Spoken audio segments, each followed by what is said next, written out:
Vamos colocar em pé e referência à palavra de Deus. Vamos falar hoje sobre um tema. São dois temas, né? Um é Babel. Babel, quando o homem tenta construir uma torre. E depois nós vamos falar também sobre o Pentecostes. Parece que não tem nada a ver uma coisa com outra, né? Mas tem, né? Tem muito a ver uma coisa com a outra. Babel e Pentecostes. Aqui no capítulo 11 de Gênesis, a palavra de Deus nos diz assim: toda a terra com uma mesma língua, e era toda a terra de uma mesma língua e de uma mesma fala. E aconteceu que, partindo eles do Oriente, acharam um vale na terra de Siná, e habitaram ali. E disseram uns aos outros: façamos tijolos, queimemo-los bem. E foi-lhes o tijolo por pedra e o betume por cal. E disseram: edifiquemos nós uma cidade e uma torre, cujo cume toque nos céus, e façamos um nome, para que não sejamos espalhados sobre a face de toda a terra. Então desceu o Senhor para ver a cidade e a torre que os filhos dos homens edificaram. E o Senhor disse: eis que o povo é um, e todos têm uma mesma língua. Isto é o que começam a fazer.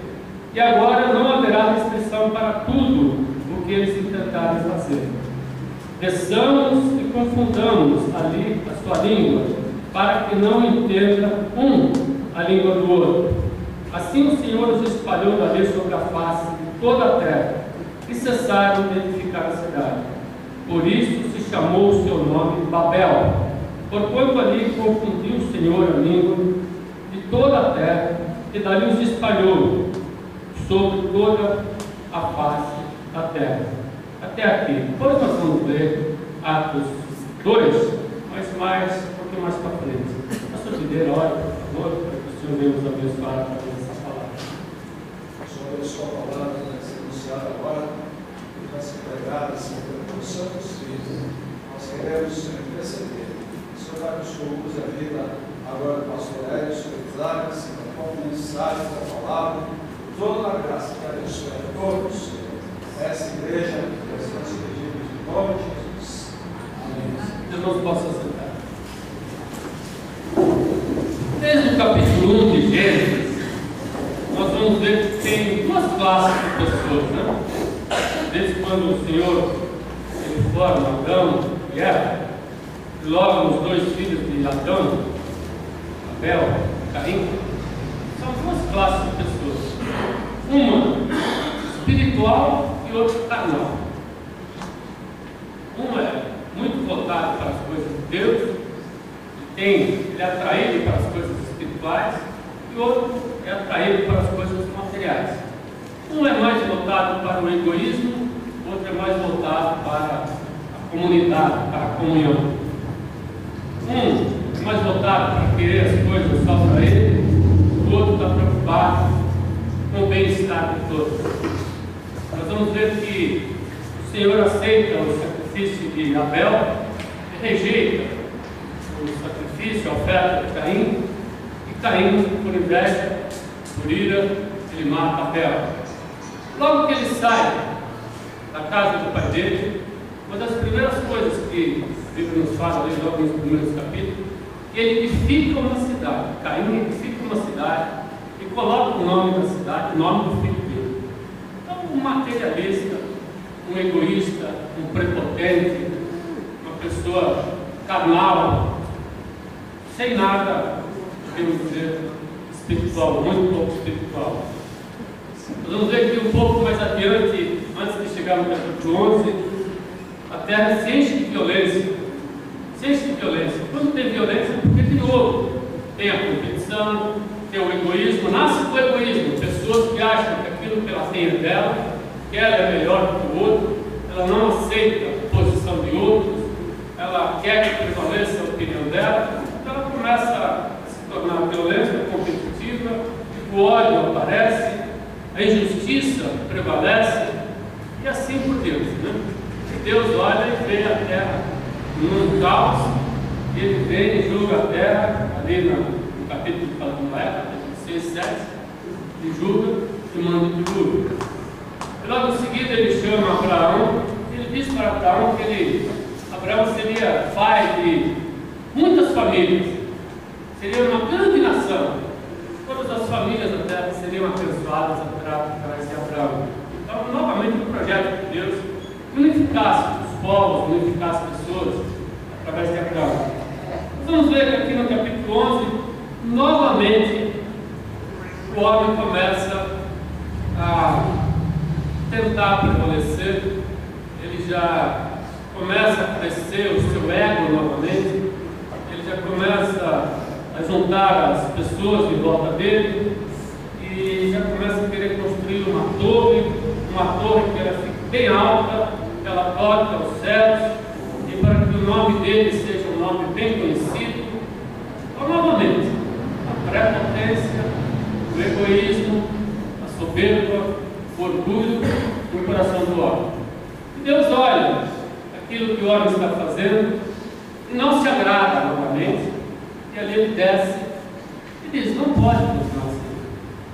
Então, uma estratégia que Deus usa é confundir as línguas. Todos falavam, tinham a mesma fala, uma mesma língua, então o que um falava se comunicava bem com o outro, mas o Senhor vem e confunde as línguas, e havendo a confusão de língua, aquele projeto, aquela construção daquela torre parou. Ela é abandonada, o povo se espalha para um lado, não se entende mais, se espalha. Nós também, se olharmos, temos essa categoria de homens, os edificadores do povo, poderemos dizer assim, né? Caim já saiu, matou o irmão, logo em seguida já foi construir uma cidade. Se nós olharmos, é a mesma sequência do espírito isso. Aqui na frente já parece que a descendência de Caim, né, está tentando edificar a torre com o mesmo propósito anterior, novamente fazer essas cidades grandes, onde as pessoas são importantes, onde o ego é importante, onde o nome do homem é importante. Essa é uma categoria de pessoas. Os egoístas, os carnais, os materialistas, eles estão no nosso meio, estão até hoje. Até hoje, talvez a maior parte do que está sobre a face da terra são essa classe de pessoas. Nós vamos ter lá atrás, Abel era um adorador. Depois de Abel, ele morre, Adão tem outro filho, se chama Sete. Se nós formos ver o capítulo 2, 3 de Gênesis, logo em seguida, Sete tem um filho que se chama Enos, e Enos começa a invocar o nome do Senhor. Constrói altares e começa a invocar o nome do Senhor. Pessoas que são dedicadas a construir coisas para engrandecer o seu nome, os construtores de torres, alguns que constroem coisas, mas tem outros que sonham em construir, nunca conseguiram construir, mas eles sonhando em construir uma torre. Se ele tivesse oportunidade no curso, ele também faria o mesmo. E tem aqueles que são adoradores, aqueles cuja vida estão sempre em volta de altares. Nós vamos ver Abel, nós vamos ver Enos, nós vamos ver muitos servos de Deus para frente. Nós vamos ver Abraão lá na frente, quando o Senhor aparece a Abraão, logo em seguida ele edifica um altar.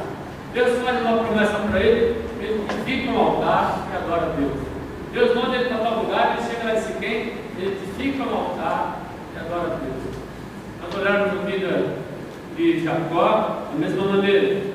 Ele, quando sai da terra dele, ele vai para Padã-Arã, ele para naquele lugar onde o Senhor fala com ele naquele sonho, ele coloca umas pedras e chama aquele lugar de Betel. E Jacó também, em várias situações, ele vai edificando altares. Ao mesmo tempo, se nós formos olhar a descendência de Esaú, de Caim, todos aqueles que eram materialistas, carnais, eles sempre estão preocupados com as coisas que engrandecem